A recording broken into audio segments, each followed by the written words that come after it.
ओम नागेन्द्रहाराय त्रिलोचनाय भस्मांगरागाय महेश्वराय नित्याय शुद्धाय दिगंबराय तस्मै नकाराय नमः शिवाय।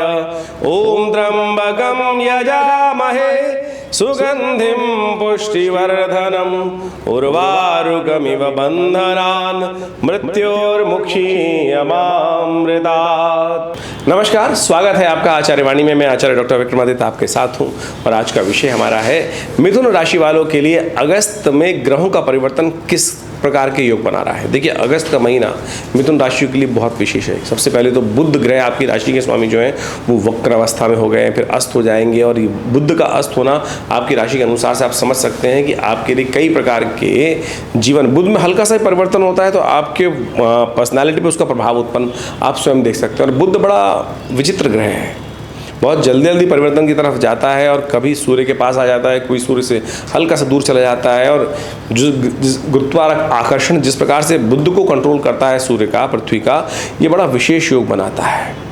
बुध युवा ग्रह है, यौवन का तरफ ले जाता है और ऐसे राशि वाले स्वामियों के नक्षत्रों वालों के लिए ये स्थिति बड़ी अनुकूल रहती है। ऐसे में आपको अपने अंदर परिवर्तन लाने का प्रयास करें। जो इस समय तो योग भी ऐसे चल रहे हैं, जी हाँ मिथुन राशि वालों, इस समय तो योग ऐसे चल रहे हैं कि जितना आप अपने अंदर पॉजिटिविटी को रखेंगे, अच्छी बातें सोचेंगे, पॉजिटिव रिजल्ट लाने का सोचेंगे, अच्छी चीज़ों में परिवर्तन करने का सोचोगे, मतलब आप बताऊं मैं, हम आपको समझाने का प्रयास करें। इन दिनों ग्रह नक्षत्रों का योग इस प्रकार का है, अगस्त के आरंभ काल में जैसा सोचोगे वैसा बन जाओगे, जैसा सोचोगे वैसा होने लगेगा। तो कम से कम नेगेटिव तो मत सोचो, इस बात का ध्यान रखो। ग्रह नक्षत्रों के दृष्टिकोण से बुध अस्त होने का तो ऐसे में नेगेटिव विचार ज़्यादा आने शुरू हो जाएंगे। और लेकिन अगर नेगेटिव विचार आएंगे तो नेगेटिव सामने देख सकते हो, तो भगवान की आराधना करने का अवसर है, सावन का अवसर चल रहा है, सही समझ के करने का प्रयास करो। जो लोग छात्र हैं उनके लिए भी ऐसा समय है कि यदि आप पॉजिटिवली काम करने का प्रयास करोगे तो रिजल्ट अच्छे लाने के योग बना सकते हो। व्यवसायों के लिए भी अच्छी योग हैं और साथ साथ जो गृहस्थ हैं उनके लिए भी योग इसी प्रकार का चल रहा है। जीवन साथी को जितना प्रसन्न रखोगे उतने अच्छे आपके लिए आनंद के योग बन सकते हैं। तो इसलिए समझो क्या कुछ करने के योग हैं, सिलसिलेवार तरीके से आपके लिए ग्रह नक्षत्र क्या कह रहे हैं। यदि 1 अगस्त की बात करें तो बृहस्पतिवार का अवसर, द्वादशी तिथि, ग्रह नक्षत्रों के दृष्टिकोण से समय बड़ा अनुकूल दिखाई देता है। ऐसे में सही दिशा में आप चलते दिखाई दे रहे हैं और मनोमस्तिष्क में पॉजिटिविटी दिखाई दे रही है। लेकिन जो बृहस्पति महाराज हैं आपकी राशि के अनुसार से इन दिनों जहाँ चल रहे हैं वो अननेसेसरी थोड़े से खर्चे आपके बढ़ाते दिखाई दे रहे हैं, उनको ठीक करने का प्रयास करना चाहिए। बाई चांस बृहस्पतिवार के दिन ही प्रदोष का योग बन गया है, तो ऐसे में कोशिश ये करें दूध में थोड़ा केसर डाल के उसके द्वारा भगवान का अभिषेक करें। शाम के समय ज़रूर ये उपाय कीजिएगा यदि चाहते हैं कि अगस्त में अच्छे रिजल्ट्स प्राप्त हों, अच्छी चीज़ें हों, कष्ट दूर हो जाए। तो इस स्थिति को भूलिएगा मत। प्रदोष है, बृहस्पतिवार के दिन प्रदोष का योग पड़ रहा है, सही दिशा को दिखाने वाला योग पड़ रहा है और सही दिशा परमात्मा की तरफ ही जाती है। और परमात्मा की तरफ से, भगवती की तरफ से जो इशारा प्राप्त हो उसकी तरफ अनुसरण करने का आपको प्रयास करना चाहिए। तो दिशा हमने आपको बताई, उसका अनुसरण कर लीजिए। प्रदोष का योग, बृहस्पतिवार प्रदोष का योग है। शाम के समय सूर्यास्त के आसपास भगवान शंकर के मंदिर में जाकर दूध, केसर युक्त दूध से भगवान का अभिषेक करने का प्रयास कीजिए। त्र्यंबकं यजामहे सुगंधिं पुष्टिवर्धनम् उर्वारुकमिव बंधनान् मृत्योर्मुक्षीयमामृतात्। इस मंत्र का जप करते हुए कार्य कीजिए, देखिए कल्याण के योग बनेंगे। यदि हम बात करें 2 अगस्त की शुक्रवार का अवसर, त्रयोदशी और चतुर्दशी का योग, मासिक शिवरात्रि है। इस दिन गंगा जल भगवान पर चढ़ाना सबसे श्रेष्ठ माना जाता है। ग्रह नक्षत्रों के दृष्टिकोण से आपके ग्रह अनुकूलता की तरफ जा रहे हैं, लेकिन भाग्य में बैठे हुए शनि महाराज जो हैं वो वक्र स्थिति में हैं। सब कुछ ठीक होते हुए भी भाग्य धीरे धीरे चलता दिखाई दे रहा है, अपनी चाल को धीरे धीरे चलाता दिखाई दे रहा है। ऐसे में उसकी गति को बढ़ाने के लिए आपको थोड़ा प्रयास ज़्यादा करना पड़ेगा। प्रयास यदि करोगे तो सुख का पदार्पण करने के योग बना सकते हो। और सबसे अच्छी बात यह है इस वक्त मासिक शिवरात्रि है, गंगा जल लेकर भगवान शंकर पर अभिषेक करने का प्रयास कीजिए। कांवड़ यात्रा का योग देखिए किस प्रकार से चल रहा है पूरे समस्त जगहों में। तो बड़ी श्रद्धा के साथ यदि आप जा नहीं पा रहे हैं किसी कारण से, तो घर में गंगा जल तो रखा ही होगा। और आज की तारीख में सुंदर व्यवस्थाएं हैं, गंगा जल कम से कम व्यवस्था कर कर ओम नमः शिवाय भगवान शंकर का अर्पित करने का प्रयास कीजिए। विवेकानंद योगाश्रम में भी पूरे सावन के महीने में हमने सुंदर रुद्राभिषेक का कार्यक्रम रखा है। हर हर रोज़ ये कार्यक्रम चल रहा है। और साथ साथ विशेष तौर पर व्यवस्था है कि षोडशोपचार भगवान का पूजन रुद्र अष्टाध्यायी के द्वारा भगवान का रुद्राभिषेक किया जाता है। बहुत विशाल भगवान का शिवलिंग है आश्रम पर विराजमान जो है, और वो उनके द्वारा, जैसे सौराष्ट्र में विशाल शिवलिंग है भगवान का, उसी प्रकार से बड़ा विशाल भगवान शंकर का शिवलिंग जो जिनका नित्य प्रति अभिषेक चल रहा है। आप भी इस दिन यहाँ सम्मिलित भी हो सकते हैं कार्यक्रम में। रुद्राभिषेक का बड़ा कार्यक्रम रहेगा। आइए, भगवान की कृपा से समस्त कष्ट दूर होने के योग बनेंगे। 3 अगस्त की यदि हम बात करें तो शनिवार का अवसर, चतुर्दशी तिथि, और उसके बाद पूर्णिमा का आगमन भी हो रहा है मध्याह्न से के बाद। तो ऐसे में शनि अमावस्या का योग भी थोड़ी देर के लिए बनेगा। तो ऐसे में उस समय में विशेष तौर पर अपने ग्रह नक्षत्रों को ठीक करने के लिए जितना हो सकता है पुण्य कार्य करने का प्रयास करें। एक पीपल का रोपण करना इस दिन आपके शनि को अनुकूल कर सकता है। शनि चल रहे हैं इस वक्त अस्त, तो ये उपाय आप अवश्य करने का प्रयास कीजिएगा। शनि महाराज भाग्य में चलते हुए कहीं ना कहीं जो अस्त चल रहे हैं वो एक थोड़ा सा कष्ट देने के योग बनाते दिखाई दे रहे हैं, तो उनको ध्यान रखना ज़रूरी है। तो उनके निमित्त थोड़ा बहुत कुछ कर दीजिए। एक पीपल का पेड़ अवश्य लगाए, देखिएगा बहुत अच्छा रहेगा, आपके लिए कल्याणकारी योग बनाएगा। 4 तारीख की यदि हम बात करें, अमावस्या तिथि है, हरियाली अमावस्या का योग है। रविवार और अमावस्या रवि पुष्य योग के साथ उपस्थित है। इस बार बड़े वर्षों बाद ये योग बना है, रवि पुष्य योग अमावस्या के दिन साथ साथ, और ये बड़ा सुंदर योग बनता दिखाई दे रहा है। रवि पुष्य योग कहा जाता है कि ऐसे में अमावस्या के साथ यदि बनाए तो आपके कई ग्रहों को जो नेगेटिव प्रभाव है उसको ठीक करने का रास्ता बना सकते हैं। इस वक्त शनि भी आपके अनुकूल नहीं चल रहे हैं, और बृहस्पति महाराज जो है वो 12वें भाव में बैठे हैं। देखिए, बृहस्पति का 12वें भाव में बैठना अननेसेसरी खर्चे कराने वाला देता है, योग देता है। तो ऐसे में हरियाली अमावस्या है, तो आपकी राशि के अनुसार से हमें एक श्रेष्ठ उपाय दिखाई देता है कि आंवला का पेड़ बाजार से कहीं लाकर किसी देव स्थल पर, पूजनीय स्थल पर, पवित्र स्थल पर उसको रोपित करना आपके लिए बड़ा अनुकूल रहेगा। भगवान विष्णु का साक्षात प्रतीक माना जाता है, रविवार का अवसर है, तो ऐसे में बड़े सुंदर तरीके से इस उपाय को करने का प्रयास कीजिए। देखिए, कर्क में बैठे हुए चंद्रमा आपकी मनोकामना सिद्धि के योग बना रहे हैं, और भगवती की आराधना करके सुंदर समय का उपयोग आपको अवश्य करने का प्रयास करना चाहिए। देखिए, ज्योतिष के अंतर्गत हम सब लोग जानने में लगे रहते हैं कि क्या कारण क्या है, कारण क्या है, निवारण क्या है, उसकी तरफ जाने का प्रयास करना चाहिए। कारण तो हजारों हो सकते हैं, निवारण परमात्मा का नाम ही है, और ज्योतिष के दृष्टिकोण से निवारण पर ज़्यादा ध्यान देंगे तो आपके लिए अच्छा रहेगा। तो निवारण का हमने एक सूत्र आपके समक्ष उपस्थित किया है, जो मुहूर्त हमारे शास्त्रविद अनुसार के द्वारा शोधित कर वहाँ पर प्रतिष्ठित किया गया है। उन चीज़ों को समझते हुए कार्य करेंगे ना तो बहुत अच्छा रहेगा। नहीं तो कारण जानने में तो बहुत समस्या हो जाती है। आप देखिए ना, मेडिकल साइंस के अंदर एक व्यक्ति बीमार होता है, वो कारण जानते ही व्यक्ति किस प्रकार से लुट जाता है। और अच्छा वैद्य यदि डॉक्टर हो तो केवल उसको आभास हो जाता है क्या समस्या है, और बहुत बार वो दवाई दे देते हैं। तो ऐसे में सही दिशा प्राप्त करने का रास्ता हम आपको बता रहे हैं। दवाई सीधी मिल रही है तो उसको करने का प्रयास कीजिए। देखिएगा, समस्त संसार में कहा गया है इन उपायों को कर आप कष्टों को दूर कर सकते हैं। हजारों रुपए खर्च करके लोग उपाय करने का प्रयास करते हैं, और यहाँ हम इस कार्यक्रम के माध्यम से आपको बहुत सरलतम उपाय बताने का प्रयास करते हैं, शास्त्र विधि के अनुसार से बताने का प्रयास करते हैं। 5 अगस्त की स्थिति, सोमवार का अवसर है।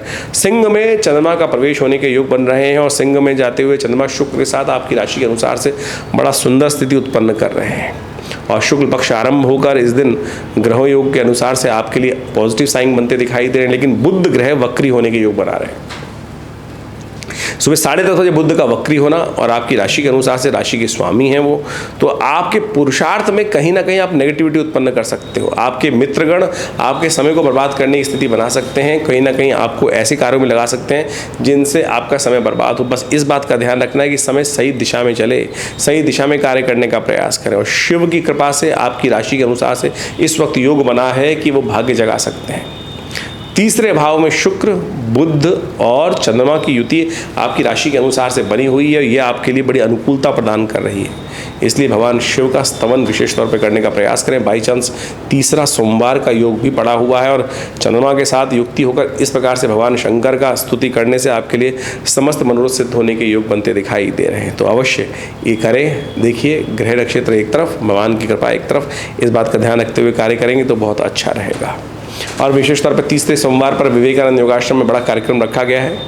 शिवरात्रि पे नित्य प्रति चली रहा है, तो आप उसमें भी सम्मिलित हो सकते हैं। अपने नाम से रुद्राभिषेक कार्यक्रम करा सकते हैं भगवान का, विशेष तौर पर दूध से, दही से, इच्छू रस से, विजया रस से, भंग से, इन सब से भगवान का बड़ा विशाल तरीके से सुंदर अभिषेक भगवान का चल रहा है। नमस्ते रुद्रमन्य होता ही कवे नमः, पूरा रुद्र सूक्त का पाठ करते हुए, रुद्र अष्टाध्यायी का पाठ करते हुए ये सुंदर कार्यक्रम चल रहा है। और इस दिन सुंदर एक और योग बन रहा है, चंद्र दर्शन रहेंगे। प्रतिपदा और द्वितीया का सुंदर संयोग बन रहा है, जिसके कारण से द्वितीया साथ में होने के कारण से बहुत सुंदर योग है। ऐसे में भगवान शंकर का स्तवन करें, चंद्र दर्शन रूप से करके भगवान का ध्यान दर्शन भी कर लेंगे तो, और उसके बाद गुरुजन का आशीर्वाद भी ले लेंगे तो देखिएगा मनोरथ सिद्ध होने के योग बन सकते हैं।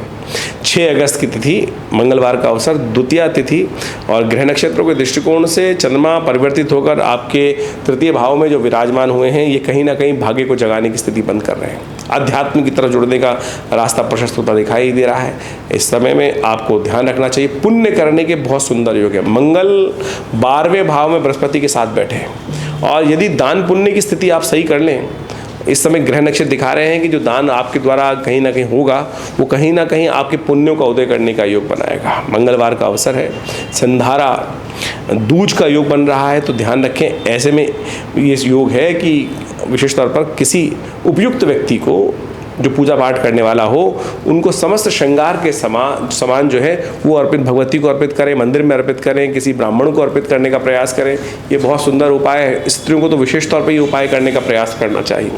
उससे उनके जीवन साथी के स्वास्थ्य में भी लाभ प्राप्त होगा, उनकी तरक्की के योग बनेंगे, घर में समृद्धि के योग बनेंगे। ये शास्त्र में बहुत सुंदरता से प्रमाणित किया गया है। 5 और 6 तारीख के बारे में एक बात और समझ लें कि इन दिनों 2 दिनों में विशेष तौर पर अश्लेषा और मघा नक्षत्र के योग हैं। जो जातक इनमें जन्म ले रहा है उनको मूल शांति अवश्य करानी चाहिए, अन्यथा ये जीवन पर्यंत कष्ट देने के योग बनाते हैं। 6 तारीख को मंगलवार भी है और महीने का पहला मंगलवार है। सुंदरकांड का कार्यक्रम आश्रम में रखा गया है, आप सब उसमें भी सम्मिलित हो सकते हैं। 7 अगस्त की बात करें, बुधवार का अवसर, तृतीया तिथि, मधुश्रवा तीज का योग है। ग्रह नक्षत्रों के दृष्टिकोण से आपके ग्रह जो योग बना रहे हैं, बुध अस्त चल रहे हैं, उन बुध अस्त भी होने वाले हैं, वक्री अवस्था में चल रहे हैं। ऐसे में बुध को थोड़ा शक्ति देने की ज़रूरत है। मधु के द्वारा भगवान शंकर का अभिषेक, मधुश्रवा तीज है, ये बड़ा सुंदर उपाय है, तो अवश्य करने का प्रयास करें। इससे छोटा सा उपाय, मधु लेकर भगवान शंकर को अर्पित करें और देखिएगा इससे कहीं ना कहीं पॉजिटिव चेंजेस आने के योग बनेंगे। जब बुध अस्त हो जाता है चीज़ों को ऑर्गेनाइज करने में दिक्कत आती है, और ऐसे में भगवान गणेश का स्तवन करना भी समस्त रूप से सिद्ध अच्छा रहेगा। बुध अस्त चल ही रहे हैं और 8 तारीख को बुधवार, जो 7 तारीख को बुधवार के का भी सुंदर योग बन रहा है, तो ऐसे में विशेष तौर पर भगवान गणेश का स्तवन करना भी आपके लिए अच्छा रहेगा। 8 अगस्त की दिन बात करें, बृहस्पतिवार, चतुर्थी तिथि, कन्या राशि में चंद्रमा का पदार्पण होगा और ये आपके लिए लाभ की स्थिति को उत्पन्न करते दिखाई देगा। जो कई दिनों से संघर्ष चल रहा था उसमें कहीं ना कहीं पॉजिटिव साइंस सही प्राप्त होने के योग बन सकते हैं। ये परिवर्तन आपके लिए अनुकूल रहेगा। ऐसे में भगवान गणेश का स्तवन कर समस्त कार्यों को करना आपके लिए बड़ा शुभ रहेगा। 9 तारीख का अवसर, अगस्त की बात कर रहे हैं, शुक्रवार की तिथि पंचम तिथि रहेगी और बृहस्पति की पूर्ण दृष्टि चंद्रमा पर पड़ रही है। कहीं ना कहीं स्थितियों को आपके लिए पॉजिटिव देते दिखाई दे रहे हैं, बस ध्यान रखिएगा। कई बार क्या होता है कि हम मनोमस्तिष्क में थोड़ी से ईर्ष्या उत्पन्न करने के योग बनाते हैं और उससे हमें कार्यों को करने में कहीं ना कहीं मनोमस्तिष्क में नेगेटिव भाव उत्पन्न होता है। जैसा हमने कार्यक्रम के आरंभ में आपको बताया था कि इन दिनों ग्रह नक्षत्र आपके लिए सिर्फ एक ही बात कह रहे हैं कि जितने पॉजिटिव रहोगे तो उतना अच्छा आपके लिए रहेगा। एक कहावत है पुरानी, हम पहले कई बार बताते हैं आपको कि रोते हुए जाओगे तो मरोगी खबर लेके आओगे। इन दिनों ग्रह ऐसा दिखा रहे हैं, पॉजिटिव रहो, उदय विश्वास के साथ कार्य करने का प्रयास करो। मिथुन राशि वालों, ये ग्रह आपके लिए बहुत अनुकूल है, समय अनुकूल है, लाभ लेने का आपको प्रयास करना चाहिए। 10 तारीख के लिए हम बात करें, शनिवार का अवसर है, षष्ठी तिथि है और चंद्रमा का परिवर्तन का योग दोपहर के बाद है। ये भी आपके लिए अनुकूल दिखाई देता है। सुबह पूर्ण श्रद्धा के साथ चीज़ों को करने का प्रयास करें, शनि को ठीक करें। शनि महाराज इन दिनों आपकी राशि के अनुसार से जहाँ चल रहे हैं वो विशेष तौर पर वक्र स्थिति में है। भाग्य में बैठकर वक्र ग्रह जो होता है, वक्र स्थिति में जो ग्रह है वो भाग्य में कहीं ना कहीं नेगेटिव प्रभाव उत्पन्न करने का प्रयास देता है, तो उसको हमें ठीक करने का प्रयास करना चाहिए। शनि स्तोत्र का पाठ करें, पीपल पर थोड़ा जल अर्पित करने का प्रयास करें। ये सारे उपाय अच्छे रहेंगे, करिए, कल्याण होगा। ज्योतिष विज्ञान के अनुसार से जब हम गणनाओं को समझते हैं तो उसका प्रत्यक्ष रूप से प्रभाव जीवन में क्या कुछ पड़ रहा है वो अच्छे से समझ में आ सकता है, और उसी के परिवर्तन के रूप में यदि हम कुछ परिवर्तन लाने का प्रयास करें, कर्म को बदलने का प्रयास करें, तो जीवन में बड़ी से बड़ी विपदा का निदान भी मिल सकता है। ये भी प्रत्यक्ष प्रमाण है और हजारों लोगों ने इसका लाभ लिया है। ज्योतिष की गणनाएं बता देती हैं कि आने वाले समय में कैसा समय आपके लिए रहेगा, और उसी के अनुसार से यदि हम जीवन में रास्ता मार्ग परिवर्तन कर लें तो अपने जीवन में हर्ष उल्लास आनंद के मार्ग भी प्रशस्त कर सकते हैं। हमने आपके समक्ष में आपकी जन्मपत्री, आपके प्रश्न को समझते हुए, साथ साथ आपकी ग्रह गणना की राशि के अनुसार से समझते हुए, जो कुछ समय का को समझते हुए आपके समक्ष रखा है वो आपको अच्छे से समझना चाहिए। देखिए, काल गणना ज्योतिष की जो है वो कई प्रकार से की जाती है। एक तो जन्मपत्री के हिसाब से की जाती है, एक गोचर के हिसाब से की जाती है, और अनेक अनेक ऋषियों ने अनेक अनेक मत उसके संबंध में उपस्थित किए हैं। उन समस्त मतों को एक साथ यदि अध्ययन के रूप में रखा जाए तो उससे बहुत कुछ जानने को मिल सकता है। और सबसे बड़ी बात तो ये है कि केवल जानने को नहीं, बदलने का रास्ता भी प्रशस्त हो सकता है। ऐसे किसी भी विज्ञान का फायदा नहीं है जो केवल बता दे ऐसा ऐसा होने के योग है लेकिन परिवर्तन का रास्ता ना बनाए। रेमेडियल एस्पेक्ट जो है वो ज्योतिष का बिल्कुल प्रत्यक्ष है और आवश्यकता है कि हम उस पर विश्वास करें। बहुत सारे लोग केवल इसी बात को कह देते हैं कि नहीं, हम नहीं परिवर्तन कर सकते। नहीं, ऐसा संसार में कोई नहीं है जो हम परिवर्तन नहीं कर सकते। हमने भाग्य जो बनाया है वो अपने कर्म से ही बनाया है, और हम भाग्य जो है, समय जो है, उसको बदलेंगे भी अपने कर्म के अनुसार से। और एक बात समझ लीजिए, हमको ये समझ लेना चाहिए कि हमारे कई बार क्या होता है कि हम अपने जीवन में हमने देखते हैं कई बार हमने बिल्कुल गलत भी किया तब भी हम बच के निकल जाते हैं। और कई बार क्या समस्या होती है, हमने कुछ भी गलत नहीं, किसी व्यक्ति ने कोई गलत नहीं किया तब भी वो परेशानी में फंस जाता है। क्या खेल है आपके शुभ कर्मों का, पुण्य कर्मों का। जब आपको लगे कि आप वहाँ बच के निकल गए तो भगवान का शुक्रिया अदा कीजिए कि हाँ, हमारे पुण्य कर्म थे जो हमारे वो आगे और वो हमारे जीवन में शुभ हमको दे गए। इसलिए पुण्यों का अकाउंट जो है वो हमेशा भर के रखने का प्रयास करें। और कई बार जो देखा जाता है जब जीवन में समस्या आनी शुरू हो जाती हैं अच्छे कर्म करने के बावजूद भी, तो समझ लीजिए कहीं ना कहीं पुण्यों का अकाउंट जो है बहुत जल्दी समाप्त हो रहा है और उसमें आवश्यकता है बहुत जल्दी से भरने की। इसलिए जो शुभ कर्म हमेशा कैसे भी, जब भी अवस्था मिल जाए, कैसे भी राज मिल जाए, वो करने का हमको प्रयास करना चाहिए। इसलिए भारतीय संस्कृति में ऋषि मुनियों ने छोटे छोटे उत्सवों का निर्माण किया। ये सावन का प्रभाव है, ये भादों का प्रभाव है, ये जन्माष्टमी है, ये राखी है, ये अनेक उत्सव हैं, ये प्रदोष का व्रत है, ये सत्यनारायण का व्रत है। ये सब के सब आपको सात्विकता की तरफ ले जाते हैं, पुण्यों को उदय करने की तरफ ले जाते हैं। सुबह शाम आपके हाथ से कुछ निकल जाए, दान आ जाए, दिया लिया सामने आ जाए, तो आप मान के चले कि आपके बहुत पुण्य भाग्य उदय करने के रूप बनते हैं। तो इसलिए बहुत सारे लोग इस संसार में आपके मनोमस्तिष्क में नेगेटिव बात डालने का प्रयास करेंगे, इसका कोई प्रभाव नहीं होता। अपने दिल पे हाथ रख के समझ लीजिएगा, क्योंकि आपने भी इसको प्रभाव को समझा होगा, जीवन में बहुत बार देखा होगा। तो ये सारा का सारा खेल भाग्य का है। कई बार हम बोल देते हैं भाग्य का खेल, लेकिन भाग्य बनता कैसे है वो भी तो हमको सिद्धांत समझना चाहिए। इस संसार में नास्तिक लोग जो है ना, वो आपको दिग्भ्रमित करने का प्रयास कर सकते हैं। हमारा प्रयास है इस संस्था की तरफ से आपको सही रास्ता, सही मार्ग बताने का प्रयास करें, और जो लोग समझ लेते हैं सही मार्ग पर, वो आगे बढ़ते चले जाते हैं जीवन में और कार्य को लाभ की तरफ, आनंद की तरफ जीवन में अग्रसर करने का प्रयास कर लेते हैं। तो ज्योतिष विज्ञान की गणनाओं को जो हमने आपको बताया है, इसको सीरियसली लेने का प्रयास कीजिएगा, और यदि कुछ परिवर्तन कर पाए तो हमें भी अच्छा लगेगा कि आपके जीवन में कुछ परिवर्तन का रास्ता बना और आगे बढ़ने का रास्ता बना। हमारी संस्था विवेकानंद योगाश्रम पिछले करीब बहुत लंबे वर्षों से इस संस्थान को चला रहे हैं, कार्य कर रहे हैं। यहाँ नित्य प्रति करीब 8 घंटे यज्ञ होता है और बहुत सारे भारतीय संस्कृति पर शोध करने का कार्य करते हैं। आप भी संस्था से जुड़ सकते हैं, आश्रम से जुड़े। हर रविवार को यहाँ सुबह 8 बजे से लेकर 10 बजे तक एक बड़ा विशेष कार्यक्रम रहता है, यज्ञ रहता है, नित्य प्रति 8 घंटे यज्ञ रहता है।